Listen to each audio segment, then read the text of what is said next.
Today on Sports Central, we'll be going over our next schedule preview of this 2020 offseason, and it will be over the Iowa Hawkeyes. This is a team that went 10-3 in the 2019 season.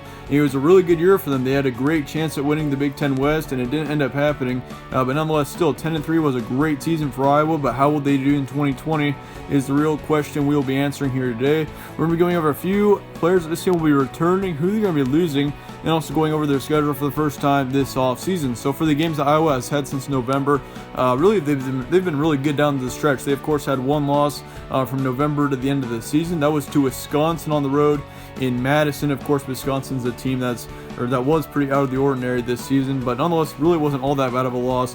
They lost that one 22-24. However, they had a really good win against Minnesota. Let me remind you that Minnesota team was just coming off of a major win against Penn State, so winning that game 23-19 was huge. They also beat Illinois and Nebraska. They beat Illinois by 9, 19-10, and they also beat Nebraska by 3 on the road, 27-24. And then they finished off the season in the Holiday Bowl against USC, where they destroyed them 49-24. So overall for Iowa, very consistent season. It was a really great year all around. Between September and October, they were 6-2, and from November to the postseason, they were 4-1. Their only loss being to Wisconsin in Madison. A few key points for Iowa heading into this offseason. They lose their starting quarterback Nate Stanley after this season, so that's going to be a really tough loss. Of course, he had nearly 3,000 yards, 16 touchdowns, and 7 interceptions, and not really anyone is talking about Nate Stanley and how great of a quarterback but he was. But really, if you look at his stats, I mean, almost 3,000 yards. He is really a major overlooked quarterback in my opinion. They returned their top running back, Tyler Goodson. That's going to be huge. Of course, he had just over 800 yards and 5 touchdowns. And they also returned their second running back in McKee Sargent, which he had just over 700 yards and 4 touchdowns too. So this running back core should be really good heading into next season. They do lose their third running back in Torrin Young. Of course, he had an impact on this team too, nearly 450 yards and a touchdown from last season. But nonetheless, their wide receiver core should be pretty good too. They returned their top wide receiver, Amir Smith-Marset, which he had just over 830 yards and 8 touchdowns. And they also returned their second wide receiver, Tyrone Tracy, which had 628 yards and 4 touchdowns. And they also returned all of their other wide receivers. So this Iowa team has got a lot of weapons on offense they're returning for sure. The only major weapon that they're losing is their quarterback, Nate Stanley. Otherwise, this Iowa team's looking really good on offense. They lose 2 offensive linemen, 1 linebacker, and 2 in the secondary. So 2 offensive linemen will be a bit impactful as well. But this offensive line's been really had a really good season in 2019. From if you look back at it, I mean, Nate Stanley didn't have a whole lot of pressure nonetheless. But yeah, this defense also is taking a couple losses. They lose 1 linebacker, 2 in the secondary once again, and they also lose 2 on the offensive line, and that includes AJ Espenza, which looks to be a first-round draft pick, so that's going to be a huge loss. But nonetheless, defense still looks pretty good.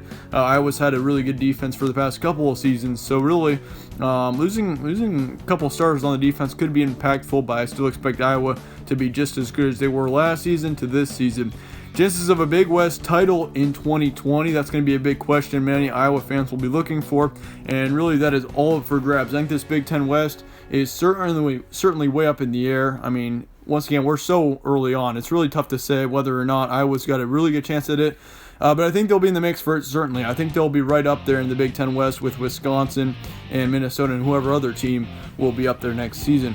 Looking at their schedule for the first time this offseason, though, you start off the season against Northern Iowa on September 5th, and then it's on to Iowa State once again. You got them at home this season on September 12th, and then it's on to Minnesota. That's going to be a road game on September 18th. Should be a really interesting one there. Of course, with it being the third game of the season, that's a little bit odd.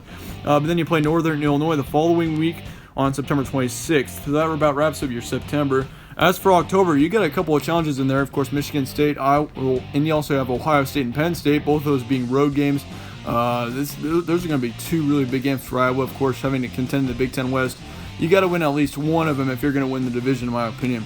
Then you got Northwestern, Illinois, Nebraska, Purdue, and Wisconsin to follow. So really from the late part of October and towards mid-November, doesn't look to be all that tough right now. But that Wisconsin game at the end of the season, November 28th, that could be really crucial if it comes to Iowa being a 10-win team coming into that game. But nonetheless, what I'm kind of expecting right now, I'm only going to give you 2 wins right now. I'm going to say you beat Northern Iowa and Northern Illinois. Both those games you may expect to win pretty easily already.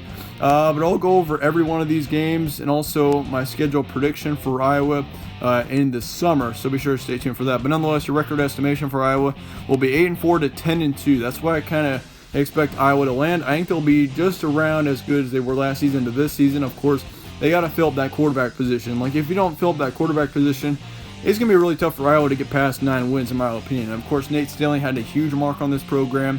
He did a really good job, in my opinion. I mean, looking back at last season, once again, people really overlooked him. He didn't have a very good touchdown-interception ratio, though, 16-7. But nonetheless, yeah, he still had a good season yardage-wise, almost 3,000 yards. So yeah, but once again, let me know your thoughts on Iowa in the comments below. Let me know what you think differently. Let me know your record estimations as well. But yeah, thank you all for watching. Thanks for sticking around. If you like what you see here and you want to see more, be sure to show some support. Thank you all for watching, and I will see you all later.